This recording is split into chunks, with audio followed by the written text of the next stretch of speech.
আসসালামু আলাইকুম। সবাই কেমন আছেন? তো আমি আশা করি সবাই ভালো আছেন। তো আপনাদেরকে আজকে ইন্টারেস্টিং একটা ফ্যাক্ট দেখাবো। দেখেন, আমার এই একটা অ্যাড দেখেন, এই যদি আপনারা একটা অ্যাডটা দেখেন, আমি বের করছি স্যার।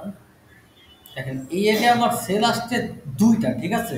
আমার অ্যাড টু কার্ট হচ্ছে ৩ টা, আমার চেক আউট হচ্ছে ৫ টা, আর আমার কনটেন্ট ভিউ হচ্ছে ৭ টা। কিন্তু আমার দেখেন এখানে কোনো রিচ নাই, কোনো ইমপ্রেশন নাই, কোনো ডলারও কাটেনি। মানে একদম জিরো স্পেন্টে আমি সেল পাইছি আর কি ২ টা। তো এটা অ্যাকচুয়ালি কিসের জন্য হইলো? তো এটা অ্যাকচুয়ালি আপনার এমনি, এমনি হয় না, বুঝছেন? তো আপনি সাপোজ এই অ্যাডটা আমার কালকে ছিল চালু। অ্যাডটা আমার কালকে চালু ছিল দেখেন। কালকে আমি ২ টা সেল পাইছি আপনার আর কি হলো প্রায় আর কি হলো $৫ আর কি। তো আপনার আমি কিন্তু এই সেলগুলো পাইছি কিন্তু আজকে আপনার দুপুরের দিকে। কাহিনী বুঝতে পারছেন? তো এটা হইছে কি, আমার যেহেতু কালকে আমার এই যে আমার একটা অ্যাড যখন আপনি অফ করবেন, সেটা কিন্তু আপনার সাথে সাথে অফ হয় না, ঠিক আছে? এটা ধীরে ধীরে হালকা হালকা করে তার নেক্সটের আপনার ২৪ ঘন্টা পর্যন্ত হালকা হালকা রিচ হয়, ২-১টা করে রিচ হয়।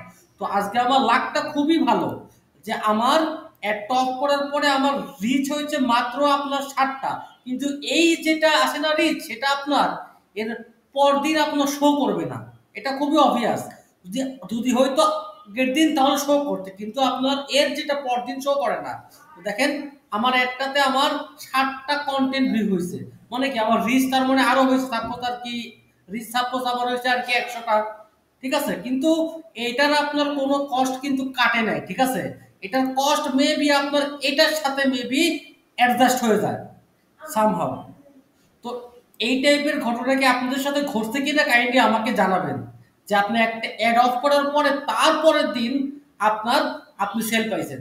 তো এটা কিন্তু আজকে আমার সাথে হয়েছে এবং তারপরে আমি এটা নিয়ে একটু রিসার্চ করলাম আর কি। করার পরে আমি এটা আর কি পাইলাম আর কি।